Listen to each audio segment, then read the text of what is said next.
بسم اللہ الرحمن الرحیم، السلام علیکم ورحمۃ اللہ وبرکاتہ۔ سامعین و ناظرین، آج کی اس ویڈیو میں قوم عمالقہ کے بارے میں بتایا جائے گا کہ قوم عمالقہ کون سی قوم تھی، وہ کتنے زوراور اور طاقتور تھے، اور پھر یہ بھی بتایا جائے گا کہ بنی اسرائیل نے حضرت موسیٰ علیہ السلام کو قوم عمالقہ کے خلاف لڑنے کے بارے میں کیا کہا، اور پھر قوم عمالقہ کے بارے میں کس طرح بنی اسرائیل اپنی سزا کاٹنے کے بعد نکلے، قوم عمالقہ پر بنی اسرائیل نے فتح حاصل کی۔ ان سب باتوں کے بارے میں اور بھی بہت کچھ اس ویڈیو میں بتایا جائے گا۔ ہمارے ساتھ آخر تک اس ویڈیو میں جڑے رہیے گا، انشاءاللہ ویڈیو انتہائی دلچسپ ہونے والی ہے۔ سامعین و ناظرین، تاریخ گواہ ہے کہ اللہ تعالیٰ نے ہمیشہ قوموں کو ان کے اعمال اور کردار کے بل بوتے اگر سنبھالا ہے تو انہیں اپنے انجام تک پہنچایا بھی ہے۔ جو قومیں اللہ تعالیٰ کی مہلت سے فائدہ اٹھا گئیں وہی فائدے میں رہیں، اور جو احکام الہی سے سرکشی کی مرتکب رہیں ان کے لیے پھر رب نے ذلت اور رسوائی ہی لکھی ہے۔ تاریخ کے طالب علم جانتے ہیں کہ جب بھی کوئی قوم گمراہی کے اندھیروں میں بھٹکی تو اللہ تعالیٰ نے ان پر سفاک اور جابر حکمرانوں کو ہی مسلط کیا۔ حضرت موسیٰ علیہ السلام کے دور میں ایسی ہی ایک قوم عمالقہ تاریخ کی کتابوں میں سفاکیت کے حوالے سے ہمیشہ یاد رکھی جائے گی۔ تاریخ کی کتابوں سے پتہ چلتا ہے کہ عمالقہ قوم عاد اور سمود کے بعد کے دور میں ظاہر ہوئے تھے۔ مورخین بتاتے ہیں کہ عمالقہ قوم کے لوگ انتہائی دراز قد، خونخوار اور وحشی فطرت کے تھے۔ عمالقہ قوم کے لوگ بنیادی طور پر عراق کے آس پاس کے علاقوں سے اٹھے اور رفتہ رفتہ مصر سے شام اور فلسطین تک خون خرابہ کرتے کرتے چاروں طرف پھیل گئے۔ قرآن کریم میں اس گروہ کو جبارین کے نام سے پکارا گیا ہے۔ حضرت ابراہیم علیہ السلام کے دور میں یہ بحیرہ بردار کے مغرب میں آباد تھے، چونکہ یہ جہاں بھی گئے اپنی سفاکیت اور حرکتوں سے باز نہ آئے، جس کی وجہ سے عراق کے بادشاہوں نے انہیں صحرائے سینا کی جانب دھکیل دیا تھا۔ اس دور میں ان کی اکثریت بھیڑ بکریاں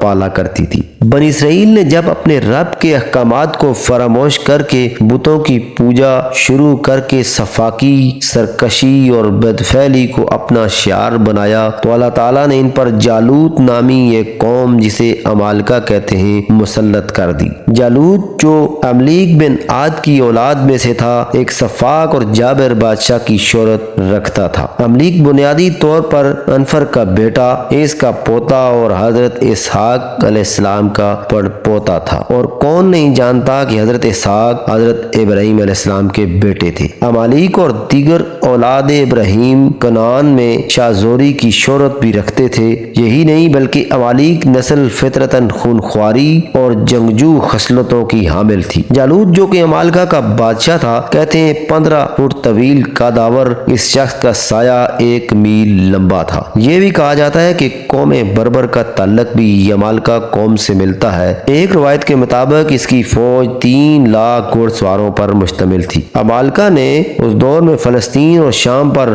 بزور بازو اپنا قبضہ جما لیا تو حضرت موسیٰ علیہ السلام کو اللہ تعالیٰ نے حکم دیا کہ ارض مقدس کو عمالقہ کے قبضے سے آزادی دلاؤ۔ چنانچہ جب حضرت موسیٰ علیہ السلام فلسطین کے قریب پہنچے تو انہوں نے بنی اسرائیل کے لوگوں کو مخاطب کر کے فرمایا، اے قوم بنی اسرائیل، ارض مقدس میں داخل ہو جاؤ جو اللہ تعالیٰ نے تمہارے لیے لکھ رکھی ہے، اور پیٹھ نہ دکھاؤ ورنہ خسارے میں رہو گے۔ اس پر بنی اسرائیل کے یہ لوگ بولے، اے موسیٰ، تم اور تمہارا پروردگار لڑو، ہم تو یہیں بیٹھے ہیں۔ وہاں تو ایک طاقتور قوم یعنی قوم عمالقہ آباد ہے جس کا ہم مقابلہ کرنے کی قطعاً سکت نہیں رکھتے۔ چنانچہ اللہ تعالیٰ نے اس سرکشی کی سزا کے طور پر بنی اسرائیل کو صحرائے طیہ میں قید کر دیا، اور یہ لوگ 40 سال تک اس مختصر سے صحرا میں بھٹکتے رہے۔ اس دوران میں موسیٰ علیہ السلام کے ساتھ ہارون علیہ السلام اور حضرت یوشع بن نون بھی تھے۔ 40 سال کے عرصہ میں جن لوگوں نے جہاد سے انکار کیا دنیا سے آہستہ آہستہ چلے گئے۔ موسیٰ علیہ السلام نے اللہ کے حکم سے اپنی قوم کو 12 قبائل میں تقسیم کیا۔ جب بنی اسرائیل کی 40 سال کی سزا ختم ہوئی تو موسیٰ علیہ السلام بھی رحلت فرما گئے۔ حضرت یوشع نے لوگوں کو اللہ کے حکم سے قوم عمالقہ کے خلاف لڑنے کا حکم دیا۔ چنانچہ